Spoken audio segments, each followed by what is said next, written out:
Case of the Discontented Soldier by Agatha Christie, Part 1. Major Wilbraham hesitated outside the door of Mr. Parker Pyne's office to read, not for the first time, the advertisement from the morning's paper which had brought him there. It was simple enough. Are you happy? If not, consult Mr. Parker Pyne, 17 Richmond Street.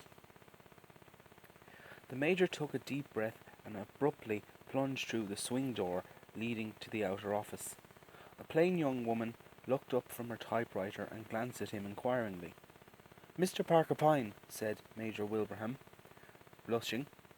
"Come this way, please." He followed her into an inner office, into the presence of the bland Mr. Parker Pyne. "Good morning," said Mr. Pyne. "Sit down, won't you?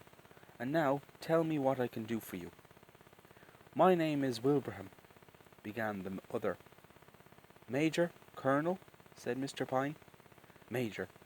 Ah, I'm recently returned from abroad. India? East Africa?" "East Africa. Ah, a fine country, I believe. Well, so you are home again, and you don't like it. Is that the trouble?" "You're absolutely right. Though how you knew—" Mr. Parker Pyne waved an impressive hand. "It is my business to know. You see, for 35 years of my life I have been engaged in the compiling of statistics in a government office. Now I have retired, and it has occurred to me to use the experience I have gained in a novel fashion. It is also so simple. Unhappiness can be classified under 5 main heads, no more, I assure you.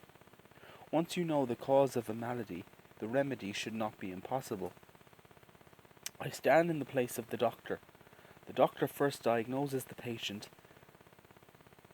disorder. Then he recommends a course of treatment. There are cases where no treatment can be of any avail. If that is so, I say quite frankly that I can do nothing about it, but if I undertake a case, the cure is practically guaranteed.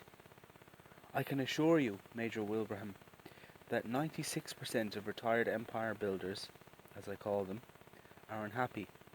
They exchange an active life, a life full of responsibility, a life of possible danger, for what? Straitened means, a dismal climate, and a general feeling of being fish out of water." "All you've said is true," said the Major. "It's the boredom I object to, the boredom and the endless tittle-tattle about petty village matters. But what can I do about it? I've got a little money besides my pension. I've a nice cottage near Coveham. I can't afford to hunt or shoot or fish. I'm not married.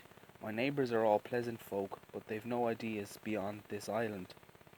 The long and short of the matter is that you find life tame," said Mr. Parker Pyne. "Damned tame." "You would like excitement, possibly danger?" asked Mr. Pyne. The shoulder shrugged. "There's no such thing in this tin-pot country." "I beg your pardon," said Mr. Pyne seriously. "There you are wrong. There is plenty of danger, plenty of excitement, here in London if you know where to go for it. You have seen only the surface of our English life, calm, pleasant. But there is another side. If you wish it, I can show you that other side." Major Wilbraham regarded him thoughtfully. There was something reassuring about Mr. Pyne. He was large, not to say fat.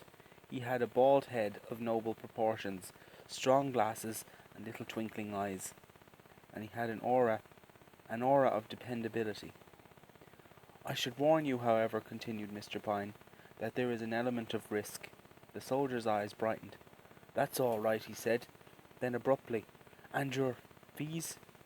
"My fee," said Mr. Pyne, "is £50, payable in advance. If in a month's time you are still in the same state of boredom, I will refund your money." Wilbraham considered. "Fair enough," he said at last. "I agree. I'll give you a cheque now." The transaction was completed. Mr. Parker Pyne pressed a buzzer on his desk. "It is now 1 o'clock," he said. "I'm going to ask you to take a young lady out to lunch." The door opened. "Ah, Madeline, my dear. Let me introduce Major Wilbraham, who is going to take you out to lunch." Wilbraham blinked slightly. which was hardly to be wondered at. The girl who entered the room was dark and glorious, with wonderful eyes and long black lashes, a perfect complexion, and a voluptuous scarlet mouth. Her exquisite clothes set off the swaying grace of her figure. From head to foot she was perfect.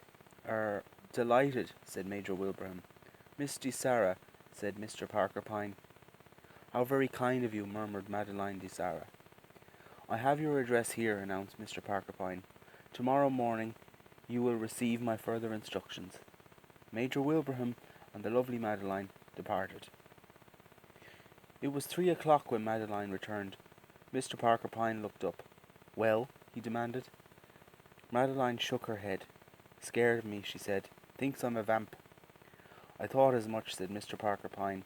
You carried out my instructions? Yes. We discussed the occupants of the other tables freely. The type he likes is fair-haired, blue-eyed, slightly anemic, not too tall. That should be easy, said Mr. Pyne. Get me Schedule B, and let me see what we have in stock at present. He ran his finger down a list, finally stopping at a name.